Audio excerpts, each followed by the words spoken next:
Nace el hombre sobre la tierra, destinado al dolor, como los pájaros para el vuelo. Job 5:7.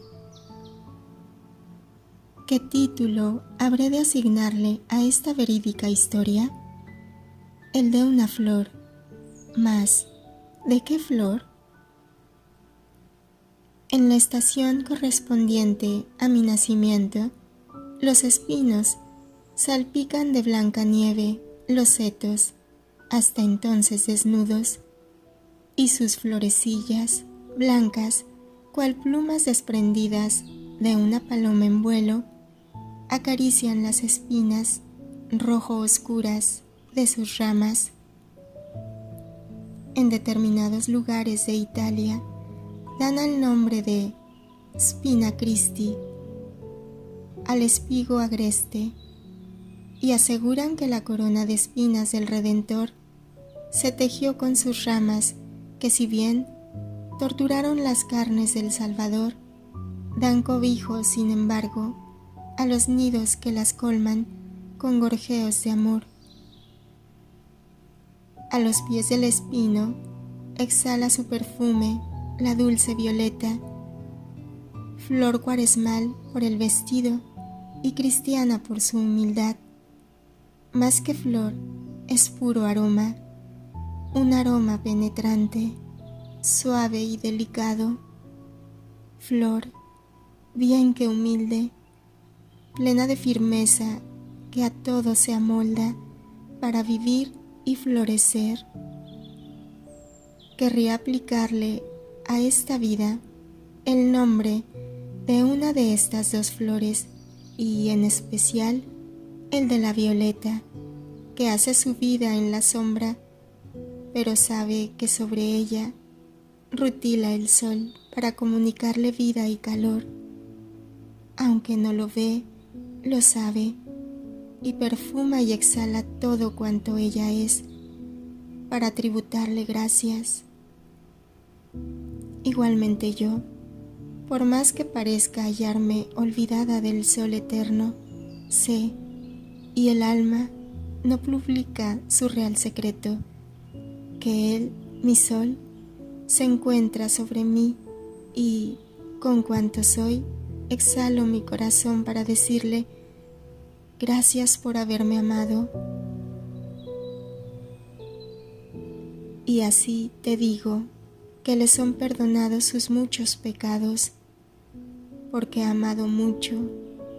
Ahora bien, aquel a quien menos se le perdona, menos ama. San Lucas, capítulo 7, versículos 47-48. No con palabras mías, sino con las de Jesús, inicio la narración de mi vida, y esto por obedecer a un deseo que usted me ha expuesto. Nota: se refiere al padre Romualdo Migliorini, su director espiritual, cuya biografía extractamos seguidamente. Nació en Bolegno el 21 de junio de 1884. Ingresó en la Orden de los Siervos de María el año 1900, habiendo sido ordenado sacerdote en 1908, tras haber ejercido su sagrado ministerio en Italia hasta el año 1911, fue destinado a las misiones del Canadá, en donde fue párroco, y a las de Sudáfrica, en las que llegó a ser superior regular y prefecto apostólico. De retorno a Italia y designado prior del convento de San Andrés en Viareggio, fue director espiritual de María Valtorta desde 1942 a 1946, en que fue llamado a Roma.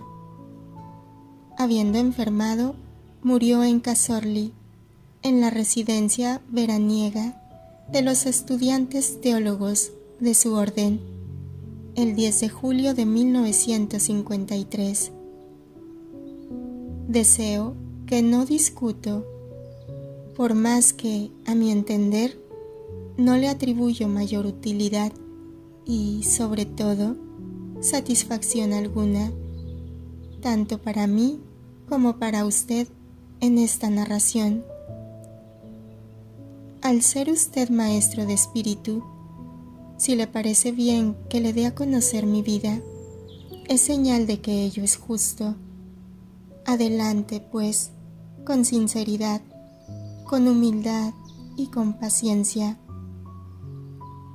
devanando el hilo de mi vida y haciéndolo en sentido contrario, me servirá de consuelo y de dolor al mismo tiempo, puesto que en ese prolongado hilo, como cuentas de un rosario, encontraré alegrías, dolores, culpas, perdones y esperanzas, siendo las piedras negras del dolor más numerosas que las doradas del gozo, igual que las piedras grises de las faltas serán mucho más abundantes que las blancas del bien. Paciencia, repito. De este modo, al hacer el recuento de mi existencia, destruiré del todo ese residuo de orgullo humano que tan tenaz es de extirpar en los corazones, peor que la grama, y siempre trata de tornar a echar raíces y tallos. Tenga pues por seguro que mi recuento será sincero y despiadado conmigo misma, como lo es el bisturí de un cirujano en las carnes enfermas, y confío en su bondad, que no me apartará de sí, antes me dirigirá las palabras del perdonador divino, destacando que yo también he amado mucho, sin reparar en el sacrificio que tal amor pudiera reportarme, y por ello Dios me ha de perdonar mucho, en correspondencia a mi generosidad, que todo lo menospreció por amor, incluso a mí misma y al propio bienestar humano. Nací en la culpa y en el pecado. Fui concebido por mi madre.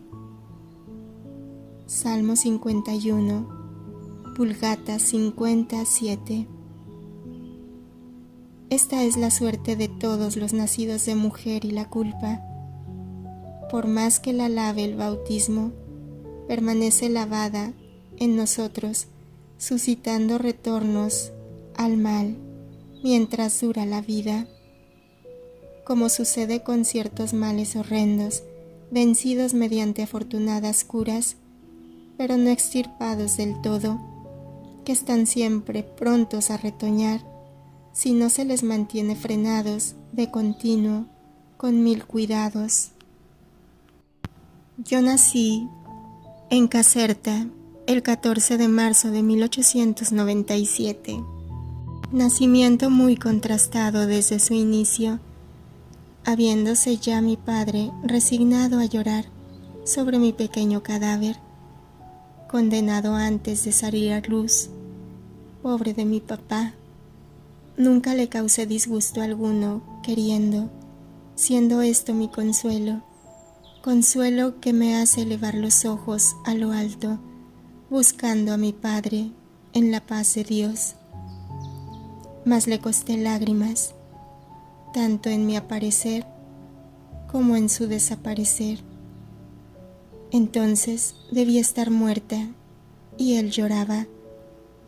Y cuando él se hallaba a punto de morir, yo me encontraba tan enferma que esto le angustió de forma que aceleró su muerte. Según el dictamen de los médicos, yo debía estar muerta. Por el contrario, al no habérseme prestado cuidado alguno, por creerme muerta, hube de cobrar por mí misma aliento y respiración, lanzando mi primer lamento. No disfruté de los cuidados maternos, No. La vida de relación con mi madre se rompió en el momento mismo en que yo nací. No se prolongó durante los meses en que el alimento, que es leche, que es sangre, y vida transfundida de la madre al hijo, viene a constituir una dulce ligadura. Una mercenaria fue mi nodriza. Aseguran algunos fisiólogos que la criatura lactante, así como absorbe las enfermedades a través de la leche de la nodriza, de manera idéntica puede adquirir sus tendencias morales. Es opinión admitida por muchos, si bien otros la niegan, como admitida y negada es asimismo la opinión de que la tierra, en donde nacemos, marca en nosotros un carácter indeleble. No insisto en estos pros ni estos contras, pero lo que sí digo por mi cuenta es que no fue indiferente el que yo naciese de padres lombardos, en tierra de labor, en la campanía soleada, alegre, oprimida y rica de virtudes y defectos como pocas otras regiones, y que fue aún menos indiferente el que yo sorbiese, aunque por pocos meses, la leche de una mujer de la calle y mujer que, por añadidura, era el verdadero prototipo de esa región en lo tocante al apasionamiento salvaje y desenfrenado. Pequeñita, un polluelo todavía con los ojos apenas entreabiertos, debía mamar, digerir y dormir al son, al ritmo y al desbarajuste de las más endiabladas tarantelas, con el acompañamiento de castañuelas o panderetas, y mi madre, a pesar de su autoritarismo, tenía que callar y dejar hacer, porque Teresa, la nodriza, decía que si no cantaba, tocaba y bailaba, se melancolizaba y repercutía en la leche. Creo que haya sido Teresa la única persona capaz de imponerse a mi madre, y menguado mal hubiera sido de haberse limitado tan solo a danzar y cantar. A la sazón yo, pobre polluelo, me había hecho aquella fiera perpetua, y allí eran los paseos, y naturalmente siempre por la leche, paseos que, por desgracia, nada tenían de platónicos. Inmediatamente después del bautismo, administrado con gran pompa, no sé de cierto cuántos días después del nacimiento, si bien ciertamente no con excesiva premura, por cuanto se guardó a que mi madre se encontrase mejor, Teresa inició sus paseos con la niña, mirando por la salud de la misma. Pobrecita niña, si hubiese podido hablar, qué de cosas curiosas habría contado. Teresa, toda elegante, bajaba por la vía Juan Bautista Vico, llevándome en brazos. Pasaba por delante del Palacio Real y enfilaba calle de San Nicolás, abajo, hacia el campo. ¿En busca de aire y de sol? No, sino de cosas por demás ilícitas, segura de que mamá no habría la de sorprender, porque no se cuidaba de ello, y segura, igualmente, de que papá no la descubriría tampoco, por hallarse ocupado en el regimiento. Teresa daba pábulo a sus instintos de Eva campestre, y aquí, cual si hubiese nacido en la Edad Media, podría entretejerse la leyenda. Me acostaba en los surcos de trigales, sobre la tierra abrasada, bajo el tórrido sol de la tierra de labor, y allí me quedaba 1 y 2 horas, con la única compañía de las lagartijas, las abejas, las mariposas y los pájaros que, al amor de las mieses, me cantaban la ninanana. Podrían acudir víboras, perros, vagabundos y otros animales para dañarme. Podía el sol, tan tierna como era, matarme con sus rayos. Mas nada sucedió nunca. El ángel de Dios, que tenía para mi custodia, tendía un velo con sus alas paradisíacas, defendiéndome del excesivo sol, y con su presencia ahuyentaba todas las cosas nocivas. Quedaba tan solo un hambre muy fuerte, porque la leche, con aquella vida y sus consecuencias, habíase retirado, y yo era embuchada como un pollo con maíz cocido, fruta machacada y otras lidezas semejantes que harían horrorizar a un pediatra. Volvía a casa chillando como siempre, pero, en fin, no me moría de hambre. Y así, por espacio de 4 meses, desde abril hasta finales de julio, después, llegó por fin todo esto a conocimiento de mi madre, avisada por un buen hombre carretero que oyó mis gritos desesperados y me descubrió en un tomatal. Allí fueron las furias de mi madre, las de la nodriza y las del médico, que encontró a la mujer próxima a ser madre con un nacimiento ilícito. Y yo, hambrienta y ululante, fui confiada a 2 cabritas, mucho más maternales conmigo que Teresa. Pienso a las veces que las pocas gotas de leche que succioné de aquella mujer lujuriosa habrían dejado marcada en mí su impronta de apasionamiento, y menos mal que fueron pocas las gotas. Cierto que yo, nacida del más apacible de los hombres y de la más fría de las mujeres, poseo una psiquis muy distinta, y si la bondad de Dios y la educación religiosa recibida en un colegio magnífico no hubiesen contribuido a modificar mi naturaleza, yo habría podido llegar a ser una desgraciada sin freno. Mas es igualmente cierto que este apasionamiento depositado en mí por coincidencias fortuitas, como son la tierra en la que nací y la mujer que me amamantó de tan mala forma, o llegado hasta mí de alejadas fuentes por descendencia de algún antepasado mío dotado de mi propio carácter, todo ello ha sido y es motivo de no pocas luchas y sufrimientos para mí.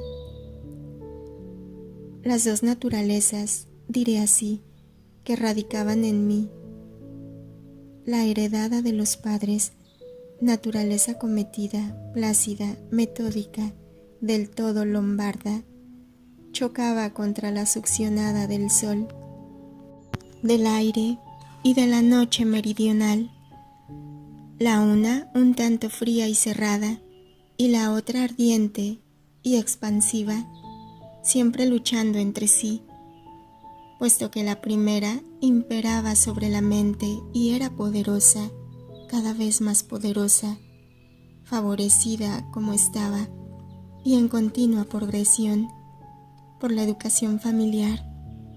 La otra urgía en el corazón y era un hambre, una sed, una verdadera nostalgia de afectos, de amor, una necesidad de amar y de ser amada con pasión, con fidelidad y rendimiento.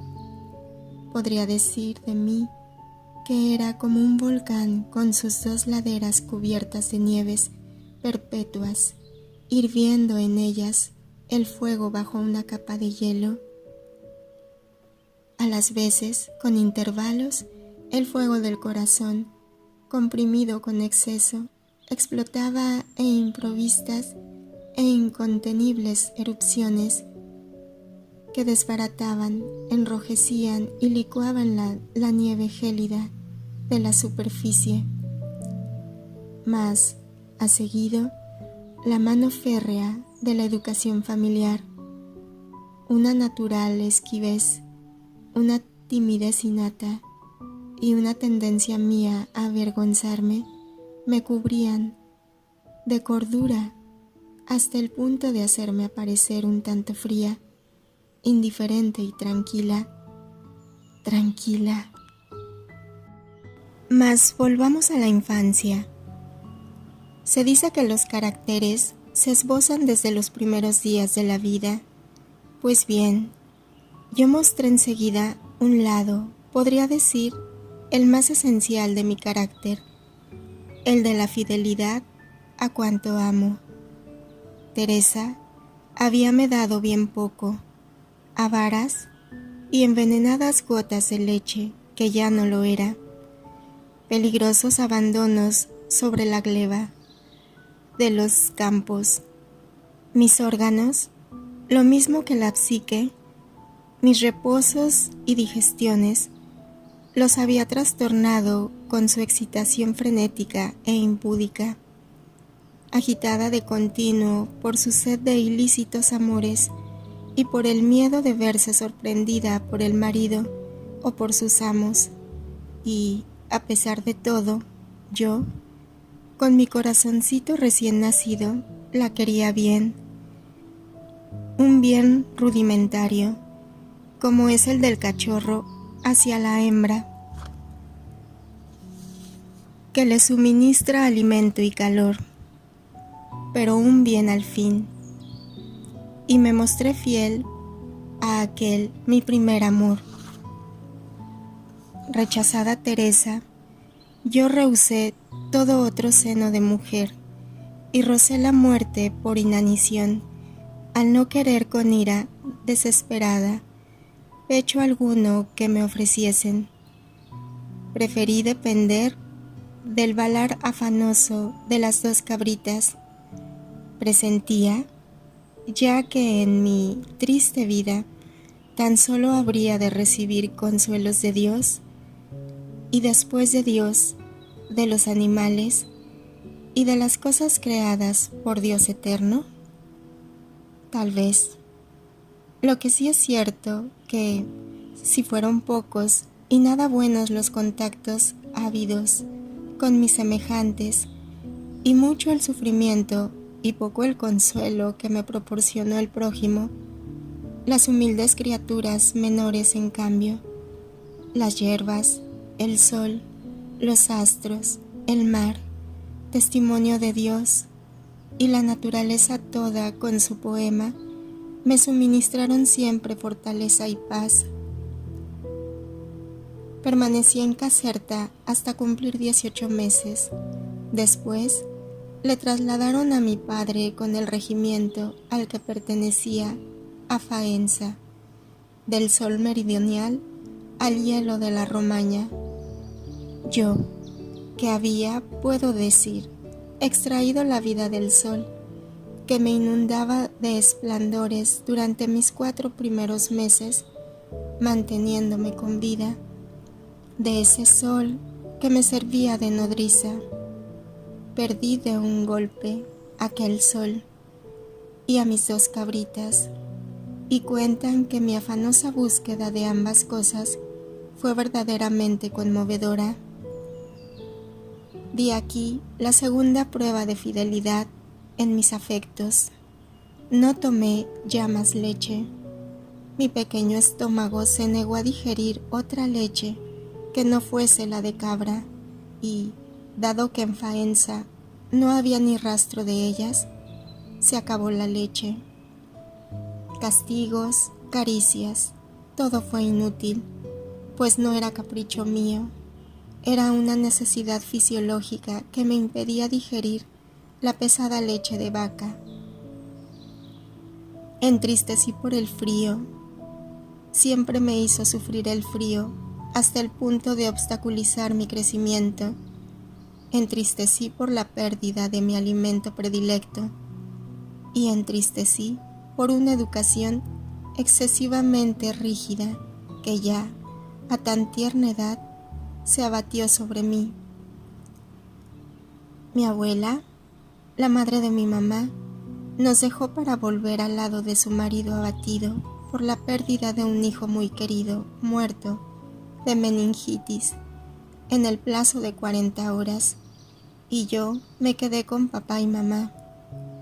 Mi papá era mi protector, mi enamorado, el que me comprendía y hacía feliz. Mi papá, entre las tácticas, las maniobras y las obligaciones del cuartel, estaba ausente casi todo el día. Veíale por breves instantes al mediodía, pues, por la mañana, cuando él marchaba al cuartel, yo aún estaba durmiendo y, al atardecer, cuando él tornaba a casa, yo tenía que estar en el lecho.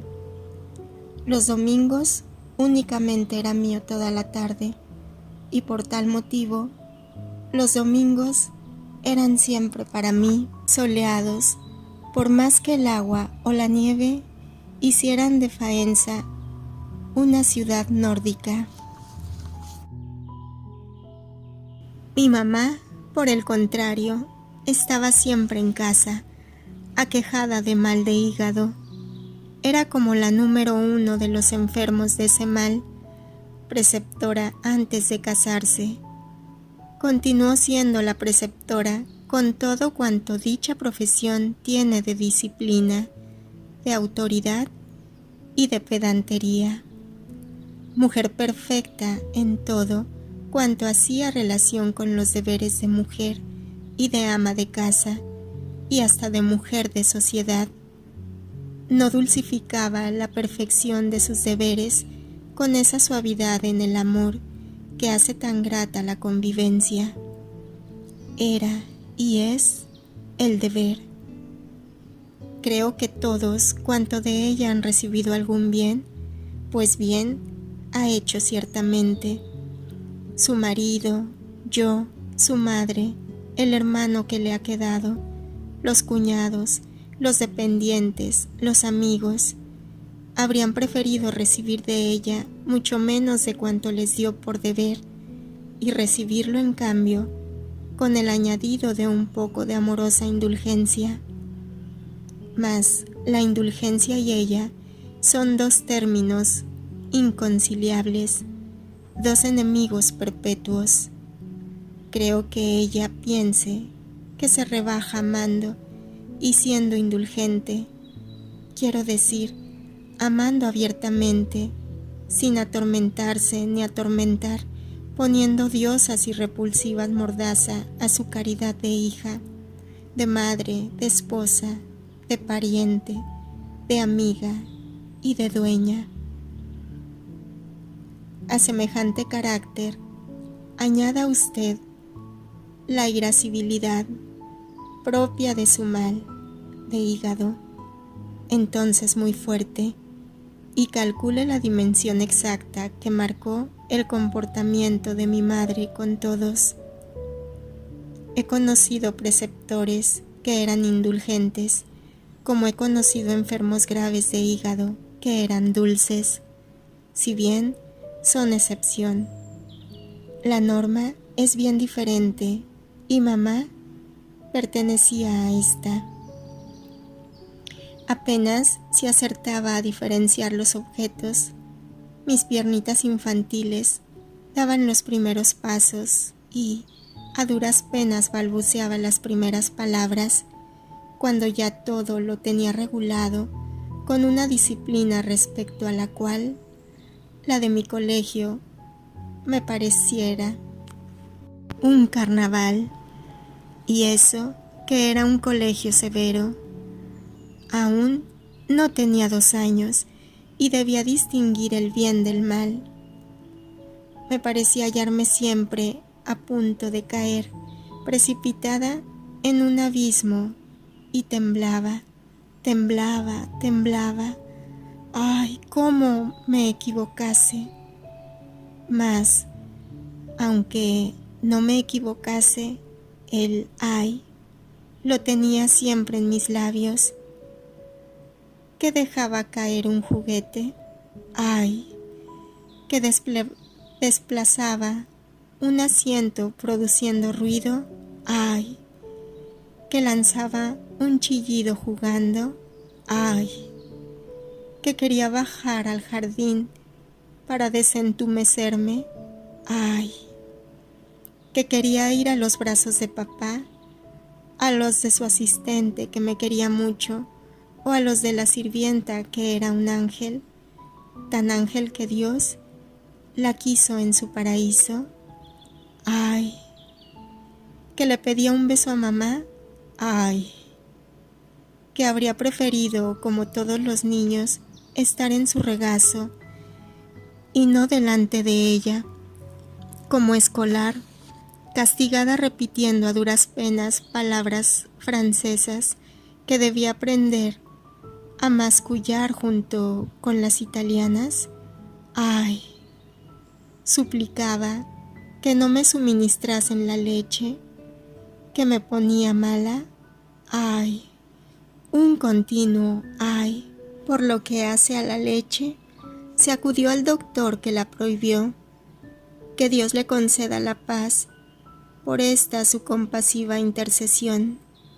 Mas para todo lo demás no quedaba sino el ¡ay!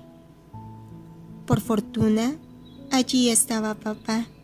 En cuanto podía, me llevaba consigo al cuartel a ver aquellos magníficos caballazos que tanto me gustaban. Por los caminos del campo, abriendo mi mente a las bellezas en alabanza de Dios que, me decía, había hecho todo para gozo nuestro, o me hacía jugar tal vez en el jardín. Estaba enamorada de mi papá. Le contaba todo, le preguntaba todo lo escuchaba y a todos mis porqués respondía exhaustiva y pacientemente. No era esto cosa de poca monta, puesto que yo, desde chiquita, era una sutil observadora y una pensativa meditadora, no sosegado hasta comprobar que se me había contestado con toda verdad y exactitud. Tanto aprendí de mi papá, que después el estudio no se me hizo nada dificultoso. Todo, historia, geografía, botánica, las leyes que regulan el movimiento de los astros y de las aguas, las obras de arte que embellecen nuestras ciudades, nuestras iglesias y galerías, todo penetró en mí sin fatiga alguna, como un hermoso cuento, a través de las palabras de mi padre. Él, respecto de la inteligencia, nunca me trató como niña, sino que, por el contrario, fue un maestro de suprema bondad. Yo me sentía segura a su lado, me fiaba de él, de sus palabras, de su afecto y de su comprensión. Desde bien pequeña llegué a entender eso de que Dios es Padre, solo fijándome en el mío. La medida de la bondad, del saber y del amor de Dios Padre me la dio el parangón que yo hacía de mi Padre terreno con mi Padre celestial, y amé a Dios porque acepté qué quiere decir ser padre. Mi padre, como he dicho, nunca me trató como niña en cuanto a la inteligencia, dando con esto enojo a mi madre, que tenía un concepto muy distinto de la educación. Mas, mira por dónde, una vez que yo me hice mujer y mujer adulta, me trató siempre como a una niña, en lo tocante a la pureza. Qué respeto para mi persona, qué cuidados para que nada pudiese oscurecer el alma de su María. Pobre papá mío, mi primer y profundo amor. Sentía hacia él una atracción superior a mi edad todavía tan corta. Decíale continuamente, yo estaré siempre contigo, y él, al consonante, pero tú te casarás y te irás con tu esposo. Desde pequeñita, para mí, las esposas eran algo regio y celestial, mas yo le respondía, No, me casaré contigo y te tendré solo a ti. Y él, aludiendo a su precoz calvicie, que iba reduciendo sus hermosos cabellos negros rizados, me decía riendo: mira, cuando tú seas grande y yo tu marido, estaré calvo del todo, y tú ya no me querrás. Yo le respondía con una pirueta, un salto y un abrazo más fuerte. Como obsequio de esposa, yo te regalaré una peluca. Una peuca, decía yo, y ya no se verá la calva. Tenía entonces menos de 3 años y, con todo, razonaba así, y lo recuerdo bien, pues dispongo de una memoria que despertó muy pronto. He llegado incluso a recordarle recientemente a mamá vestidos suyos de aquel tiempo y sucesos de aquellos días que ella, por su corta edad, había olvidado. Recuerdo perfectamente cómo era Faenza en septiembre de 1901, cuando la dejamos para ir a Milán. Pero antes de hablar de Milán, debo decir que en diciembre de 1899 murió mi abuelo materno de una peritonitis aguda. Fue el 17 de diciembre de 1899, un día de nieve propio de Rusia, como unos 80 centímetros de nieve por las calles, la población silenciosa, muerta bajo la ventisca helada, y nosotros, en marcha, a pie, camino de la estación. Yo en brazos de papá, pues, de otra suerte, me habría engullido la nieve. Mi mamá llorando, del brazo de su tía, que lloraba también. Un viaje por demás triste, esperando encontrar con vida al abuelo. Después, en Colongo, el repentino paro cardíaco de la tía abuela. En fin, que llegamos con una moribunda a la casa, en la que ya había un muerto. Mi mamá, con uno y otro dolor, enfermó de ictericia, poniéndose a la muerte. Yo, espantada y extrañada, entre ataúdes y agonías, entre lágrimas y funerales, siendo papá el que tendía a todo, siempre paciente y amoroso. Y por fin, el retorno a Faenza con la abuela, el ángel que volvía para estar con nosotros hasta su muerte. Entonces, gocé de 2 amores y de 2 consuelos hasta septiembre de 1901, en que terminó mi infancia en Faenza y marché a Milán. Mi primer encuentro. Introduce aquí tu dedo y mira mis manos. Acerca tu mano y métela en mi costado. San Juan, capítulo 20, versículo 27. Tan pronto llegamos en septiembre a Milán, el primer cuidado de mamá fue buscar un centro para mí. Contaba yo tan solo 4 años y medio. Era muy tímida, habiendo llegado a serlo a fuerza de tener miedo de desacertar y de recibir el reproche materno. Estaba sana, pero me hacía sufrir mucho el clima riguroso y húmedo de Milán. Habría sido mejor mantenerme todavía por casa, ya que, al ser sola, daba pocas molestias. Mas mi madre, que soñaba con hacer de mí un pico de la mirándola, con faldas, me llevó a la escuela, al asilo, naturalmente, y precisamente con las monjas ursulinas de Vía Lanzone. En el asilo era yo aún águila respecto de otras de más edad, ya lo creo, pues sabía ya leer todo el abecedario y escribir vocales y consonantes, sin contar que parecía una cotorrita con mi balbucear el francés lleno de errores que a mí tanto me gustaban entonces.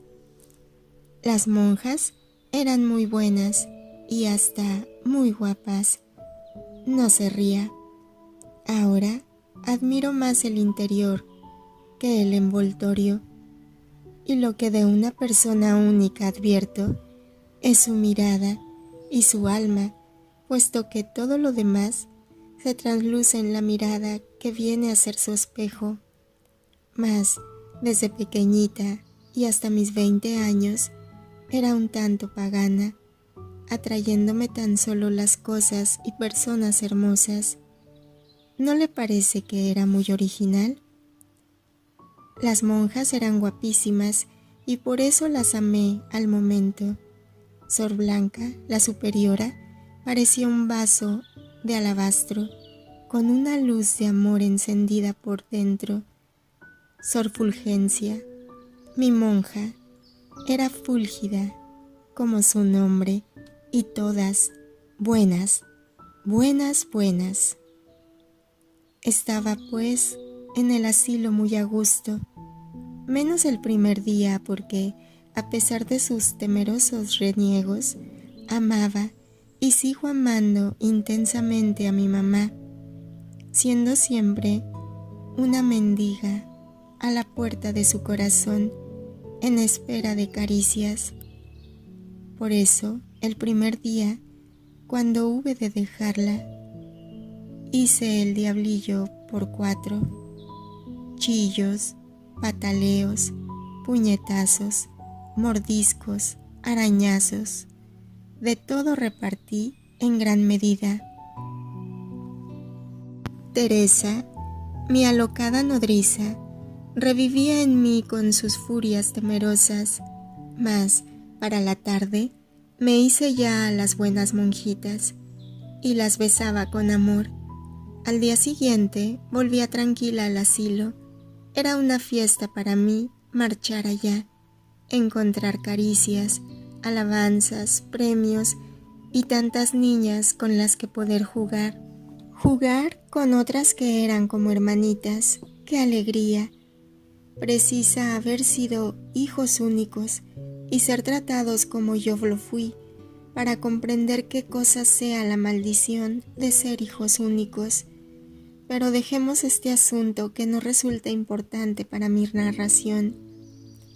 Las monjas eran pues guapas y buenas, pero el centro era feo, tétrico y antiguo, embutido entre las casas del viejo Milán y la basílica de San Ambrosio.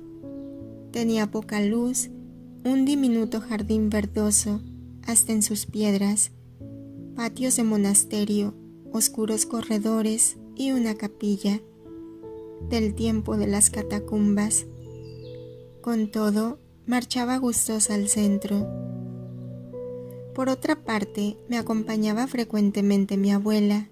Qué placer marchar con ella, solo con ella, que me amaba tanto y que, cuantas veces me dejaba en el centro, lo hacía con muchos besos de despedida y regalándome con alguna fruta o un dulce por encima del almuerzo que traía de casa, lo que hacíamelos más sabrosos, sin que mamá lo supiera ni lo prohibiese. Pobre abuelita, nunca la traicioné contándole a mamá sus desobediencias a las órdenes de su hija. Ella, mi abuela, nada me decía, pero yo adivinaba instintivamente que, de haber hablado, ella habría de recibir reprimendas, y así yo guardaba el secreto. Llegué a aprender muy pronto a guardar los secretos y a reflexionar sobre la importancia que entraña el callar. En el centro encontré a Dios. Mi papá y la abuela me hablaban de él. Me hacían rezar y me llevaban a la iglesia, mas yo encontré el rostro de Dios y su amor en el centro. Fue este propiamente mi primer encuentro verdadero e incancelable.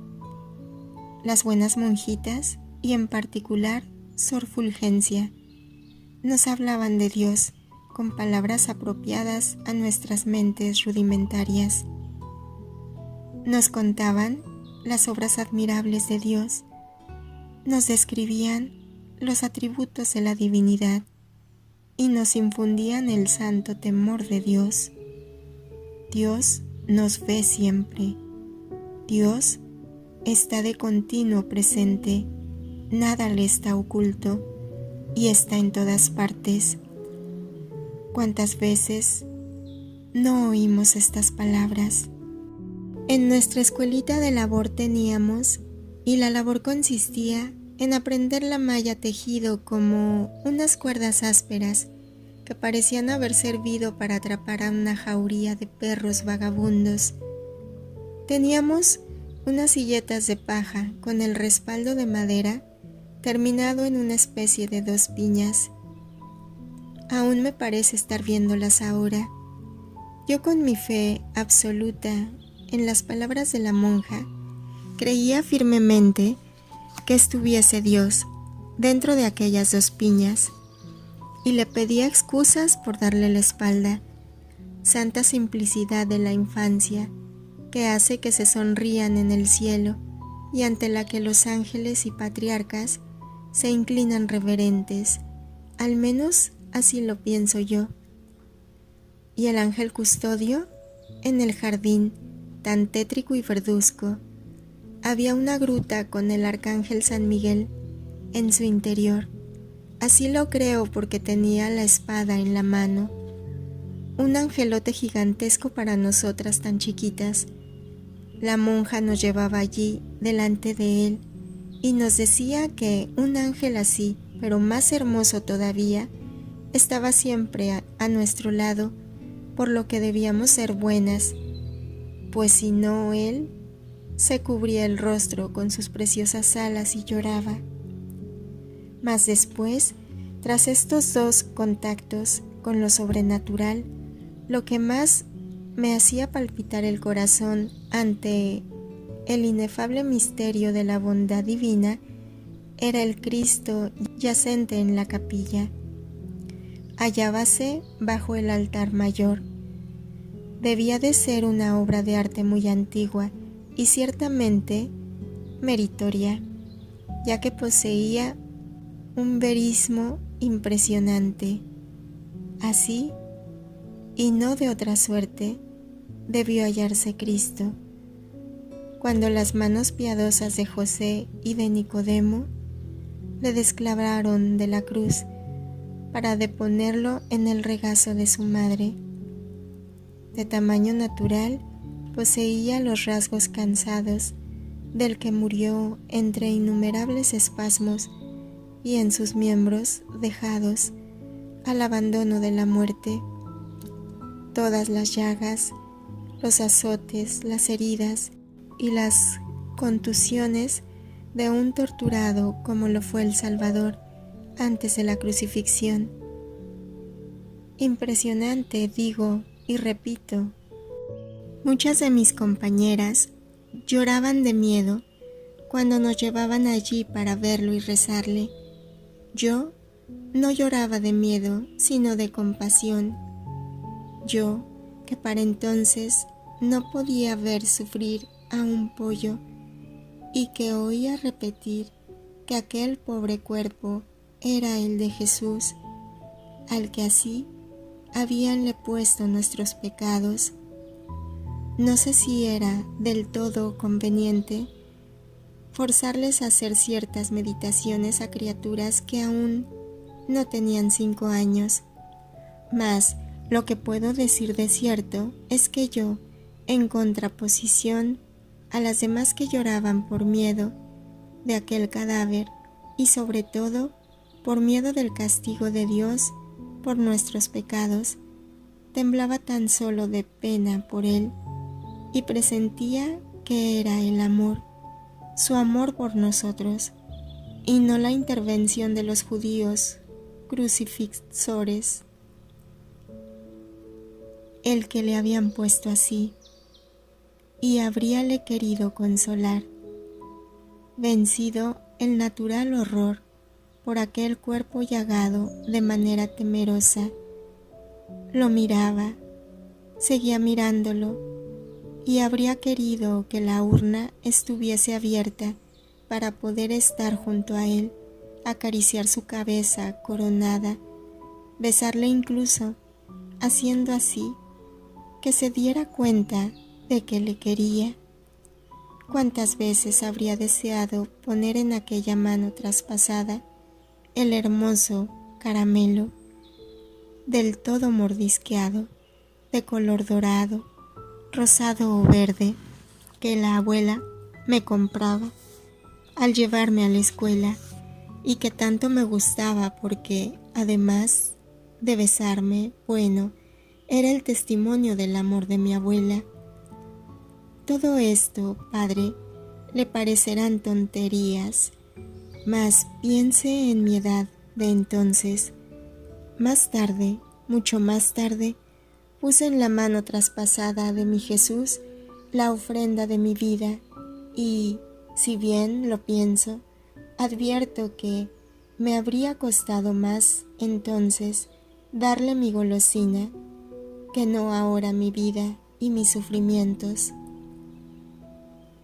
Una vez, de vuelta en casa, yo, que ya le había contado todo a la abuela, le repetía mi ciencia a mamá, a papá, a la mujer de servicio, al soldado, y después me iba a dormir pensando en Jesús, que estaba solo allá y enfermo, como decía yo.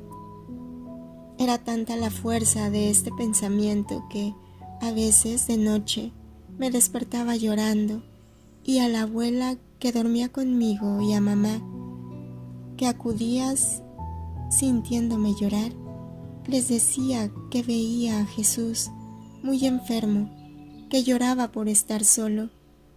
Los míos se impresionaron por esto y pensaron en cambiarme de centro para mandarme a otro un poco menos medioeval, ante el temor de que enfermase de miedo. No, mi enfermedad era de amor. El primer contacto habíase realizado a Jesús y a María. No habría ya de perderles de vista, por más que, en periodos determinados, se diera por mi parte una culpable frialdad, mas apartarme verdaderamente de él, no me aparté jamás, y menos de él, paciente, de él, redentor, y de él, rey de dolor. Nunca consideré a Cristo, sino bajo esta vestimenta empurpurada con su sangre, ardiendo siempre en ansias de consolarle, haciéndome semejante a él en el dolor voluntariamente, soportado por amor. Mientras los míos estaban decidiendo sobre la elección del nuevo centro, yo me vi aquejada de formar repentina y gravísima por la tosferina. Aún sintiéndome muy dolorida, marché a la escuela como de costumbre. Me habituaron con tiempo a no hacer caso de las desventuras, siendo por esto grata para los míos. De no haberme acostumbrado tan virilmente, ¿cómo habría podido soportar mi vida? Fui pues a la escuela, mas hacia el mediodía comencé a toser de forma que no cabía duda del género de aquella tos, desatándoseme súbitamente una fiebre muy alta. Al momento me separaron de las compañeras y estuve todo el resto del tiempo, o sea, hasta las 17 horas, en el despacho de la superiora, en brazos de ella, en brazos, oh, estaba dispuesta a tener todo aquel mal en el pecho, con tal de verme en brazos de aquella monja tan blanca y tan buena. Fuera de mi abuela y de mi papá, nadie me aprisionaba a su cuello, teniendo yo por ello una ansia desmedida de mimos. Ya no volví a las Ursulinas. La enfermedad duró meses, desapareciendo con el estío, habiendo ido a Toscana para el veraneo. En octubre de 1904 me inscribieron en el colegio de las Marcelinas,